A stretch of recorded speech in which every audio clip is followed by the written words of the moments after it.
Beyond the headlines, the true cost of modern digital surveillance. The quiet room where it all began. It is late. Not dramatically late, not the kind of late that comes with neon lights and traffic noise and bad decisions.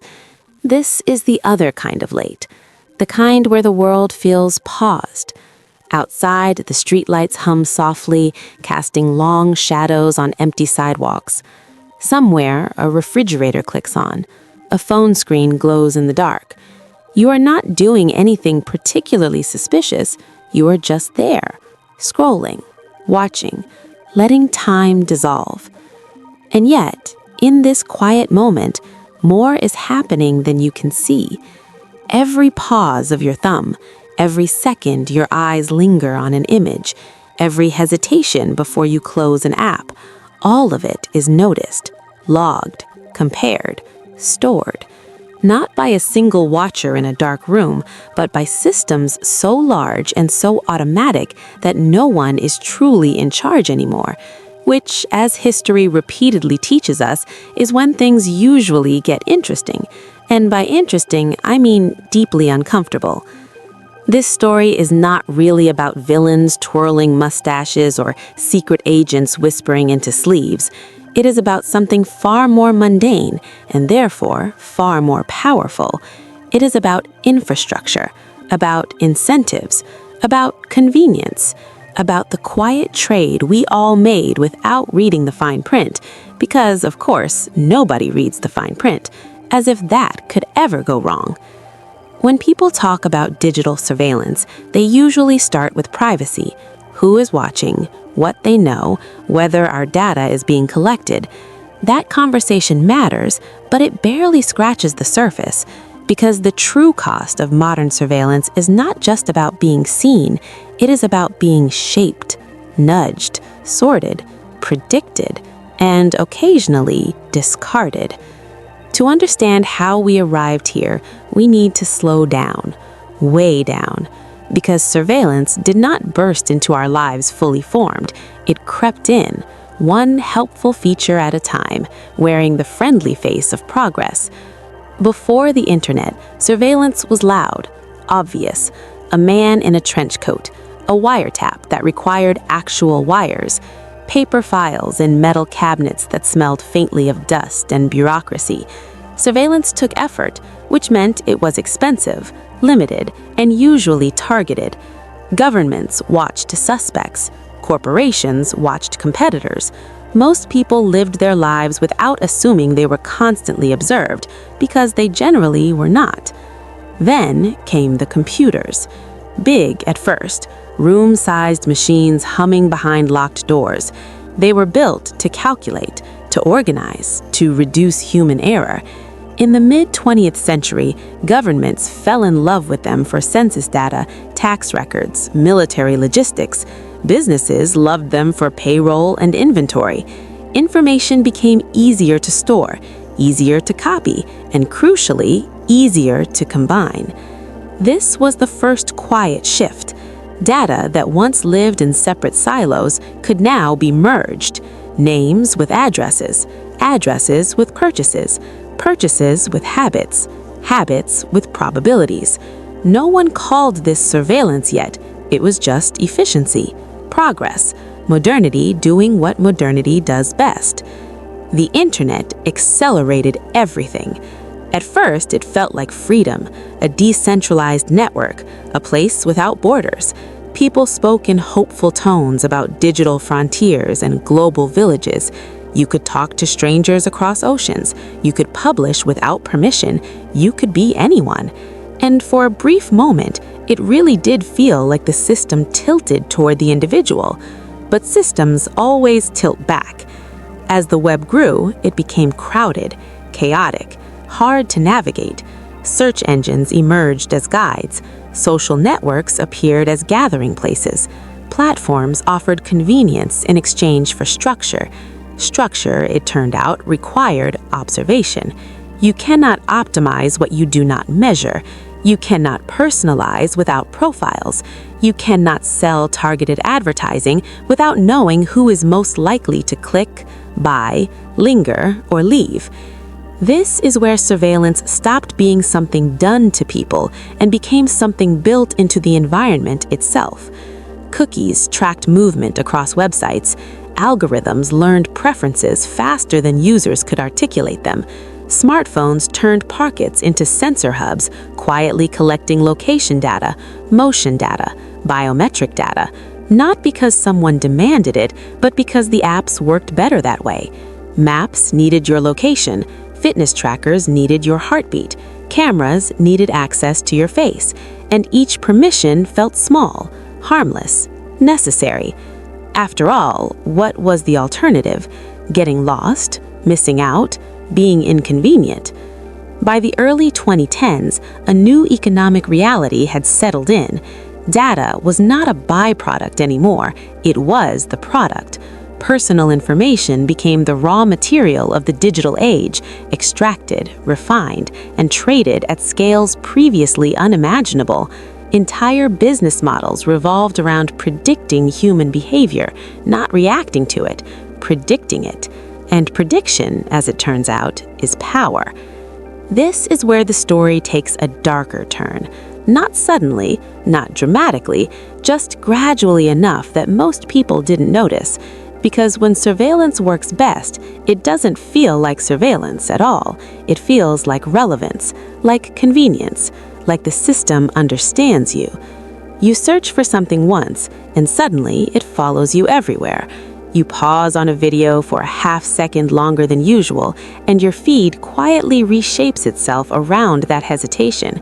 You think you are choosing, but often you are being guided, gently, politely, with plausible deniability baked in. Targeted advertising is the visible face of this system, but it's also the least interesting. Ads are annoying, yes, but annoyance is not the real cost. The deeper impact lies in how constant personalization fragments reality itself. Two people can search the same term and receive two entirely different worlds in response. Different news, different products, different narratives about what matters and what doesn't. Over time, this creates invisible boundaries, filtered experiences, echo chambers that are not imposed, but cultivated. And once cultivated, they are extremely profitable. Governments noticed. Of course they did. After moments of crisis, especially acts of terrorism, surveillance infrastructure expanded rapidly. Laws were rewritten, powers were extended. Data that corporations collected for profit became valuable to states seeking security. The line between commercial surveillance and governmental surveillance blurred, then faded, then effectively vanished. The justification was always safety. It usually is, and safety is a powerful argument, especially when people are afraid. But safety comes with trade-offs. It always has. The difference now is that those trade-offs are often invisible, buried in technical systems few people fully understand and fewer can challenge. Civil liberties did not disappear overnight. They eroded quietly, incrementally, one policy update at a time, one emergency exception that never quite expired, one database connected to another because it seemed logical, efficient, necessary. Meanwhile, economic disparities deepened. Those with resources could afford privacy tools, legal protections, and the ability to opt out. Those without became more transparent by default. Data profiles began influencing credit decisions, job screenings, insurance rates, not always explicitly, often through opaque scoring systems that no one could fully explain, let alone appeal. The watched were not equal. They never are. And perhaps the most unsettling part is that none of this required malice. It required incentives, profit, fear, convenience, systems responding exactly as they were designed to respond. By the time the headlines caught up, the architecture was already in place. And here we are now, sitting in the quiet glow of our screens, not hiding, not running, just existing, leaving trails behind us like fresh footprints in fresh snow, even when we stand perfectly still. The question is no longer whether surveillance exists. It's whether we understand what it is doing to us, to our choices, to our sense of agency, to the societies we are building without quite meaning to. The age of prediction.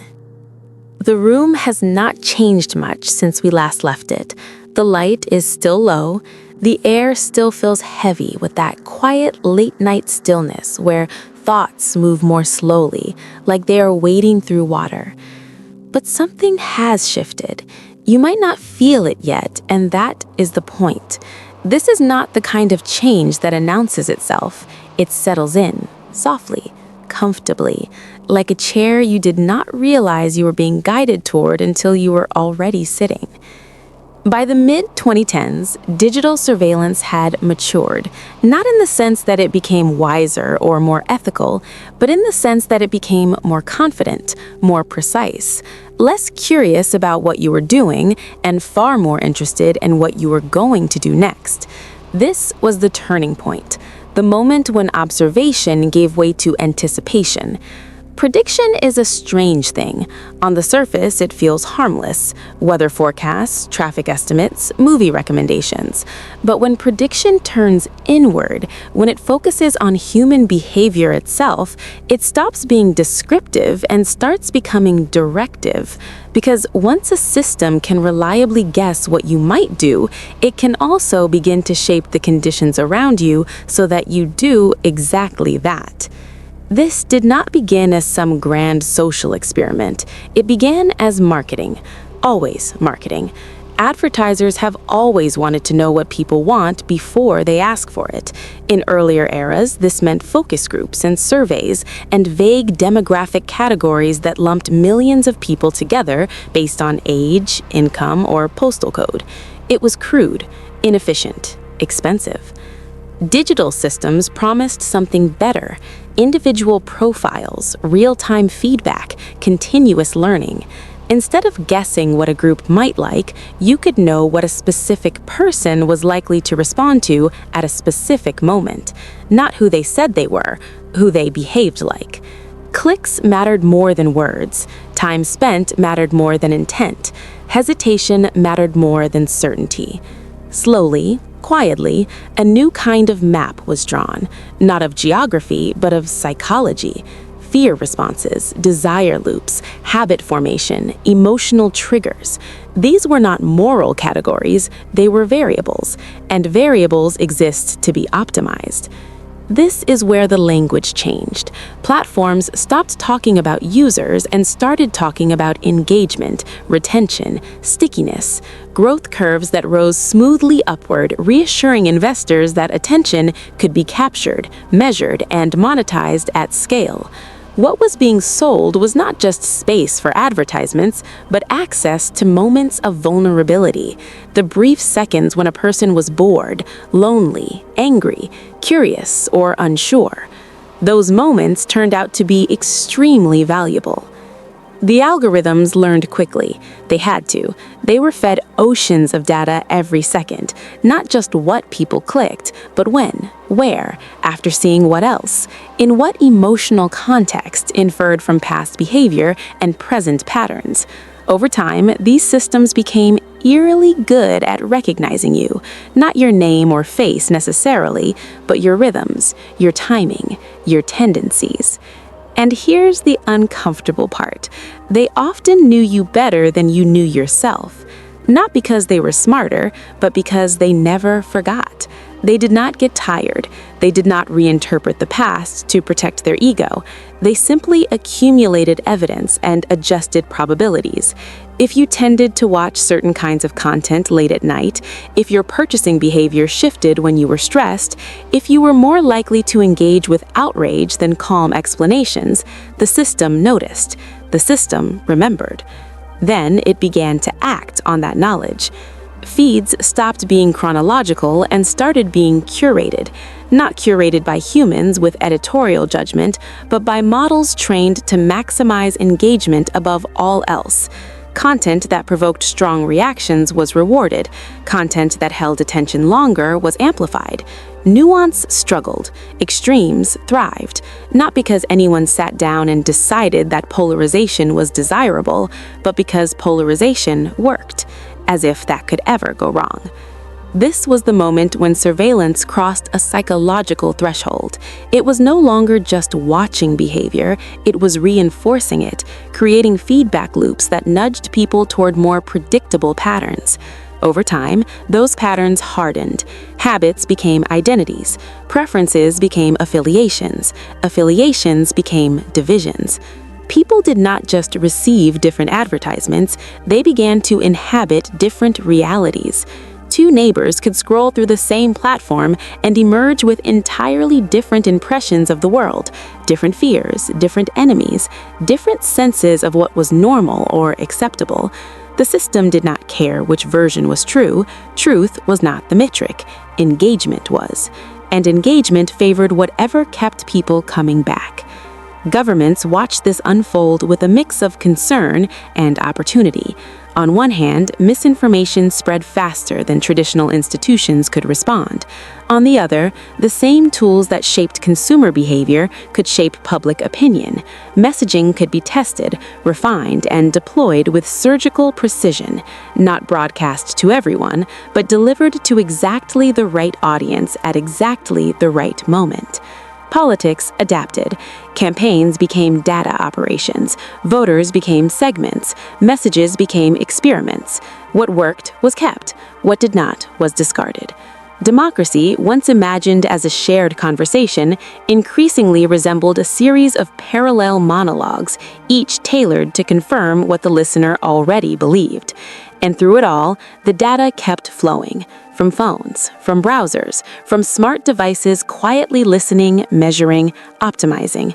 The home itself became a site of observation, lights that learned routines, speakers that learned voices, thermostats that learned comfort patterns.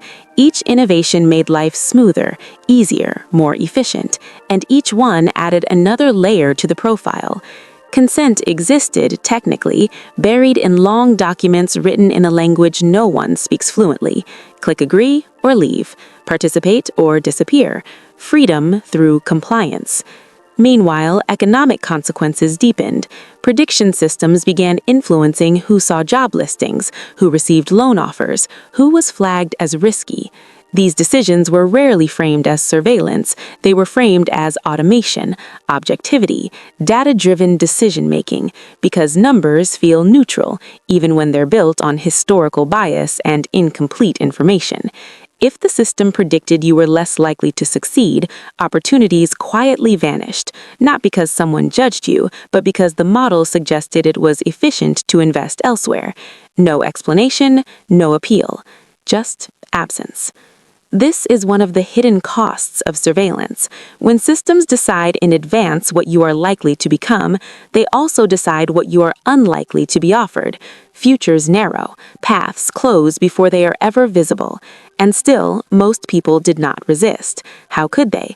The tools were useful, entertaining, addictive in the softest possible way.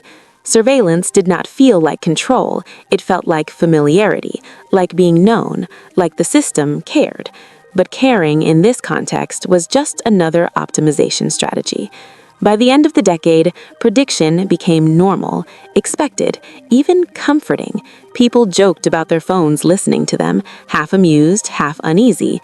Memes replaced outrage, shrugs replaced questions. The architecture had settled in, solid, invisible, everywhere. And beneath it all, the same quiet room, the same glowing screen, the same sense that something is happening just out of view. When watching became managing, the night feels a little deeper now, quieter. The kind of quiet where even the hum of electronics seems louder than it should. Outside, maybe there is rain tapping softly against a window, or maybe there is just the suggestion of weather. The sense that the world is still moving even if you are not. This is usually the hour when thoughts drift into uncomfortable places, which makes it the perfect time to talk about control. Not the dramatic kind, the administrative kind. By the time prediction became reliable, management was inevitable. History has always followed this pattern. First, we observe, then we measure, then we predict, and finally, we intervene. Once a system believes it can foresee outcomes, the temptation to prevent undesirable ones becomes overwhelming. After all, why wait for something to go wrong if you can stop it before it starts? Why react when you can preempt? In the digital age, this logic did not arrive wearing a uniform or carrying a badge. It arrived as a dashboard.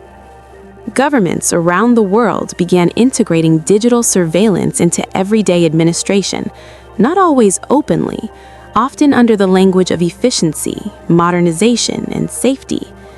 Databases once separated by bureaucratic walls were linked. Identity systems were unified. Records became searchable in ways earlier generations of officials could only dream of. This was not necessarily sinister at first, reducing fraud, streamlining services, identifying risks. These goals sounded reasonable. They still do. The problem was not the intention, it was the accumulation. When surveillance systems scale, context disappears. Individual stories flatten into data points, and once flattened, may become easier to categorize, score, rank. Some countries experimented openly with social scoring systems. Others insisted they would never do such a thing, while quietly building infrastructure that looked suspiciously similar. Risk assessments, predictive policing, algorithmic sentencing recommendations, automated eligibility checks for welfare, housing, or healthcare. The logic was always the same. Humans are biased. Systems are neutral.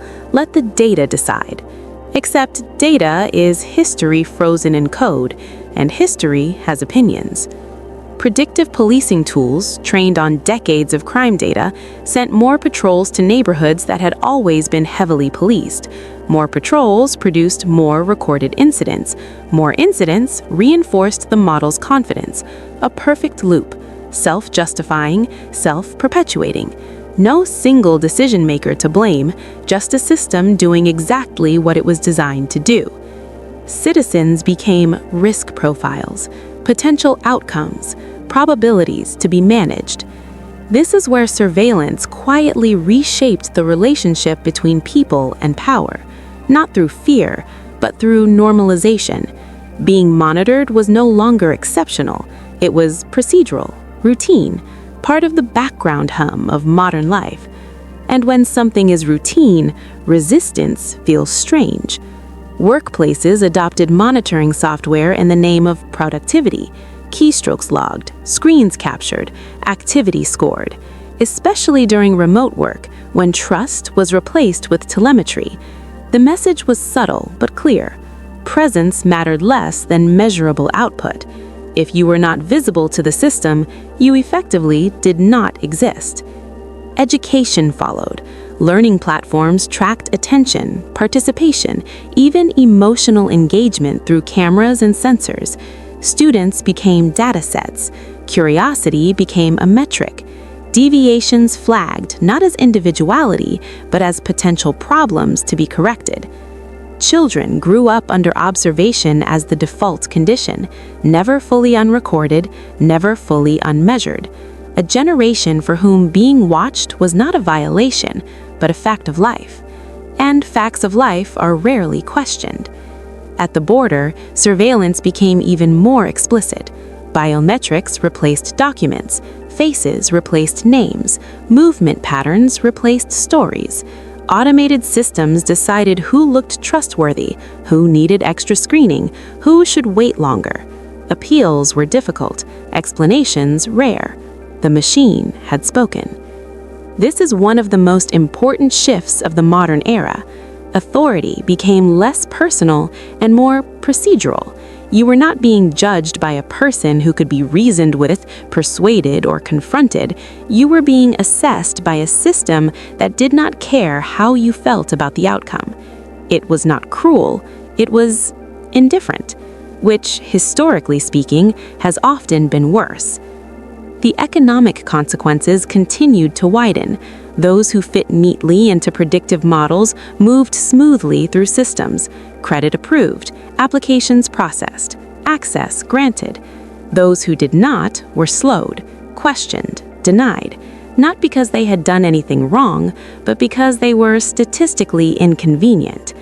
Surveillance did not just observe inequality, it optimized around it. And then there was self-surveillance, perhaps the most effective form of all. People began curating their own behavior, anticipating how systems might interpret it, choosing words carefully, avoiding certain searches, performing normality for invisible audiences.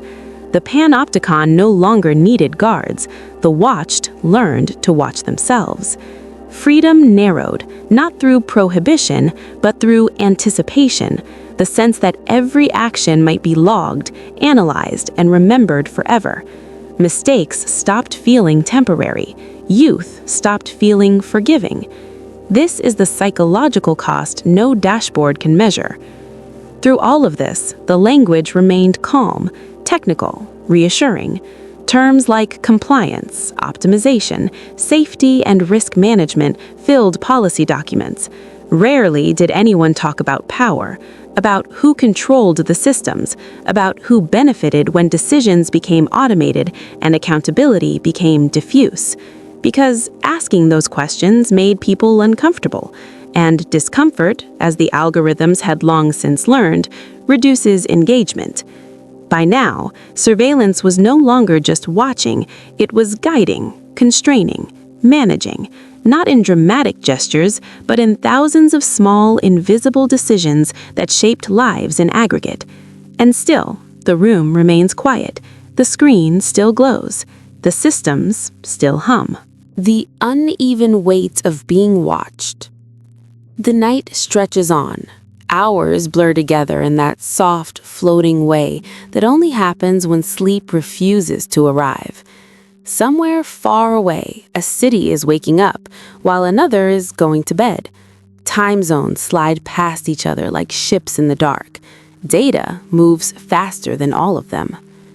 This is where the story widens. Until now, surveillance has felt personal, intimate. One person, one screen, one life, quietly shaped by systems that never sleep. But these systems do not stop at borders. They flow outward, connecting cities, countries, and entire economies into a single, uneven web. Because surveillance, like power, concentrates. In the global digital economy, data moves freely even when people cannot. A search made in one country might be processed in another, stored in a third, analyzed in a fourth. Jurisdictions blur, laws struggle to keep up, responsibility dissolves somewhere in the cloud. We often hear that data is the new oil, but the comparison is flawed. Oil is extracted from the ground, data is extracted from people. And unlike oil, the people being mined are still alive, still changing, still affected by how that resource is used. Wealthier nations built the infrastructure, servers, platforms, standards. They wrote the rules early when few were paying attention. Companies based in a handful of countries came to mediate communication for billions of people. What they saw, what they shared, what they suppressed, and what they amplified became global defaults. For many regions, especially in the developing world, digital access arrived through a small number of platforms bundled with connectivity itself. The internet was not a wide open space. It was an app, or two, or three. Surveillance was not a trade-off, it was the price of admission. When choice is limited, consent becomes theoretical. Data collected in poorer regions trained systems used elsewhere. Languages, faces, behaviors fed into models that generated enormous value, often without compensation or control for the people who produced that data simply by living their lives. Digital colonialism is an uncomfortable term, but history has never been particularly concerned with comfort. economic disparities deepened. Companies with access to massive datasets gained insurmountable advantages. Smaller competitors could not catch up. Local businesses struggled to survive in ecosystems dominated by global platforms that knew customers better than the customers knew themselves. And surveillance extended beyond commerce. Authoritarian governments embraced digital monitoring with enthusiasm. Cameras, facial recognition, social media tracking, mobile phone metadata. Tools originally built for advertising were repurposed for control. Dissent became detectable. Organizing became risky. Anonymity became rare. In democratic societies, the story was quieter but not necessarily better. Surveillance systems operated through partnerships, data sharing agreements, legal gray zones. The result was similar. Power became asymmetrical. The watchers gained clarity, the watched gained uncertainty. And uncertainty changes behavior. Journalists hesitated, activists self-censored.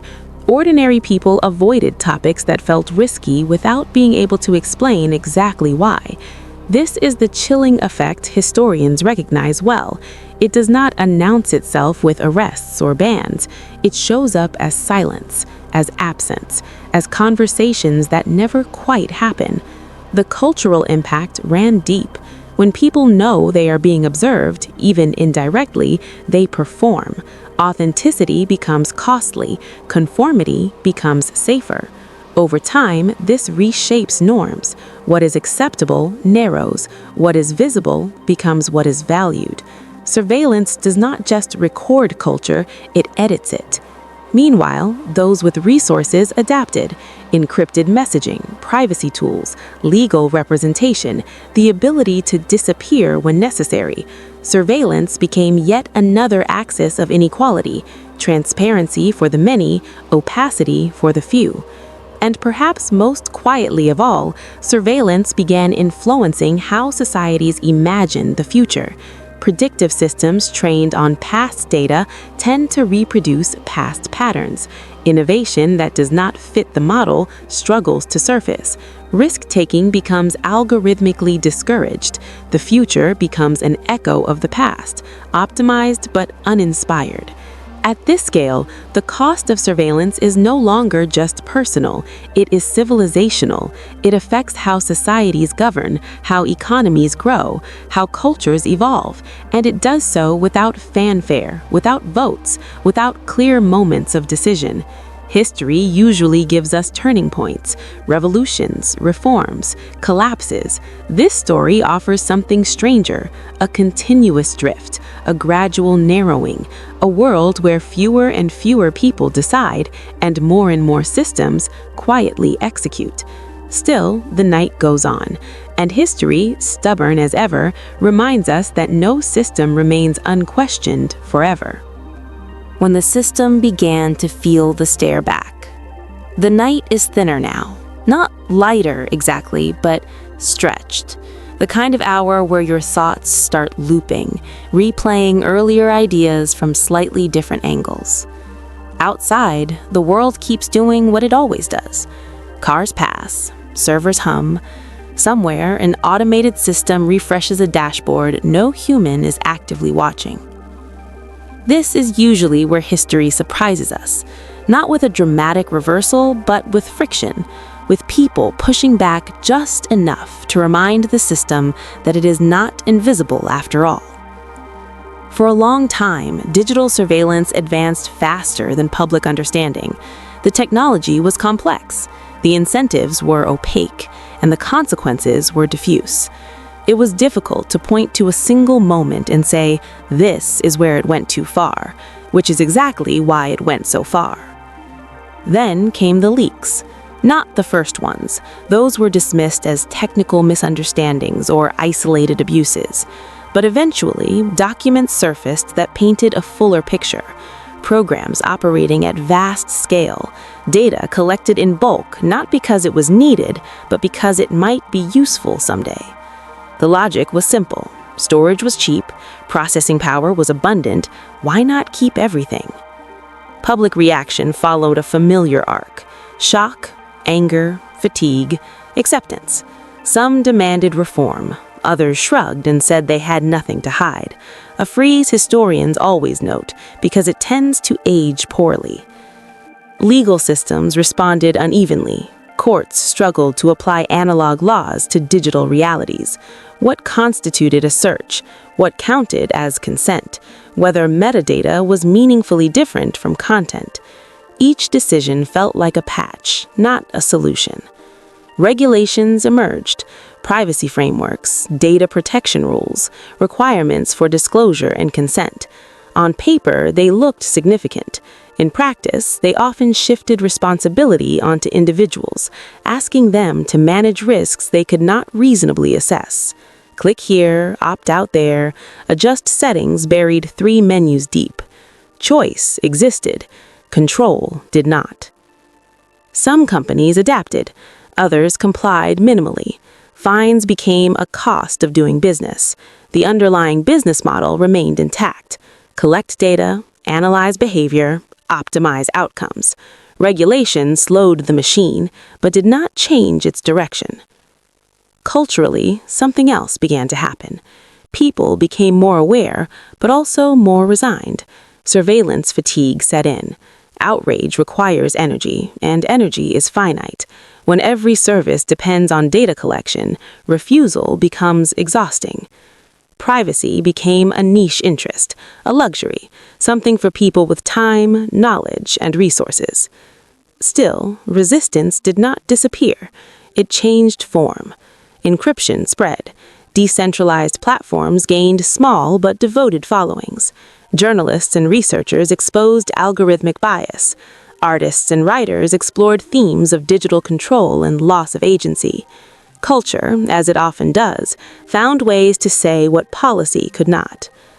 And there were moments of genuine confrontation, cities banning facial recognition, courts ruling against mass data retention, whistleblowers forcing uncomfortable conversations into the open.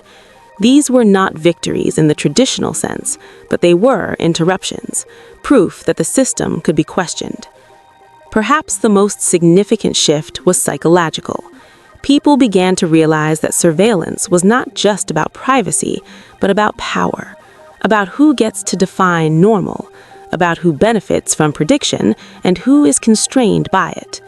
That realization did not lead to a revolution, it rarely does, but it changed the tone of the conversation. Less naive, more wary, more willing to ask uncomfortable questions, even if the answers were incomplete. The system, for its part, adapted. It always does. Surveillance became more subtle, more embedded, less visible, consent flows smoother, interfaces friendlier. The watchers learned how to avoid being noticed. History teaches us that this is not the end of the story. It never is. Systems expand, people push back, new compromises form. Then the cycle repeats in a different shape. As the night begins its slow approach toward morning, we are left in an in-between moment. A world deeply shaped by surveillance, but not entirely resigned to it. A future still open, but increasingly constrained by decisions already made. The night is almost over now. Not because the story has resolved, but because time insists on moving forward, whether we are ready or not. The sky outside is beginning to change, just slightly. A faint softening at the edges of the dark, the kind of light that does not wake you, but reminds you that you have been awake longer than you planned. This is where historians usually stop talking about systems and start talking about people, because in the end, history is not made of databases or algorithms. It is made of lived experience, of how it feels to move through the world. The deepest cost of digital surveillance is not that someone might know where you were last Tuesday or what you searched for at 3 in the morning. It is what happens when you internalize the idea that everything is remembered, that nothing fully fades, that the past is no longer something you can leave behind, but something that follows you quietly, patiently, forever. Human beings evolved in a world of forgetting. Mistakes dissolved with time. Identities shifted. Reinvention was possible because memory was fragile and localized. Digital systems changed that. They made memory permanent, searchable, and portable. They froze moments that were never meant to last. A joke taken out of context, a belief later abandoned, a version of yourself that no longer exists, all preserved, indexed, and ready to be reinterpreted by systems that do not understand growth, irony, or regret. This changes how people behave long before any consequence arrives. You think twice before speaking, before exploring, before experimenting with ideas that might not fit neatly into the categories the system prefers. Curiosity becomes cautious. Expression becomes curated. The cost is not silence, it is narrowing. Surveillance reshapes identity by rewarding consistency. The algorithm likes patterns, it trusts repetition, it struggles with contradiction. So people learn, often unconsciously, to become legible, to smooth themselves into something predictable, something safe. This is not oppression in the traditional sense. No one is forcing compliance, but when deviation feels risky and conformity feels rewarded, the outcome is familiar. History has seen this before, under many names. There is also grief here, quiet grief, for private moments that no longer feel private, for solitude that is never quite unobserved. Even when no one is actively watching, the possibility lingers, like a light left on in the next room. And yet, humans adapt. They always do. They joke, they compartmentalize, they pretend not to care. But adaptation is not the same as acceptance, and resilience is not the same as freedom. The question we are left with is not whether surveillance will continue. It will. The incentives are too strong, the infrastructure too entrenched, the convenience too seductive. The question is what kind of people we become inside it.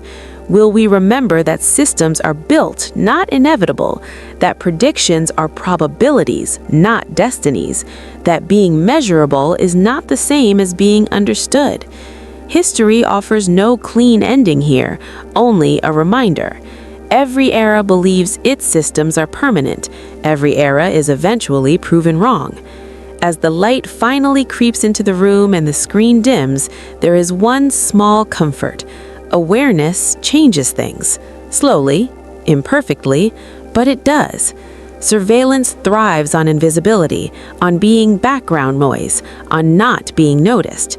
The moment you notice it, really notice it, the spell weakens just a little. Enough to ask questions, enough to choose differently when you can, enough to remember that a life is more than a data set, even when the world insists on treating it like one. The night ends not with an answer, but with a pause. And sometimes that pause is where history begins to turn.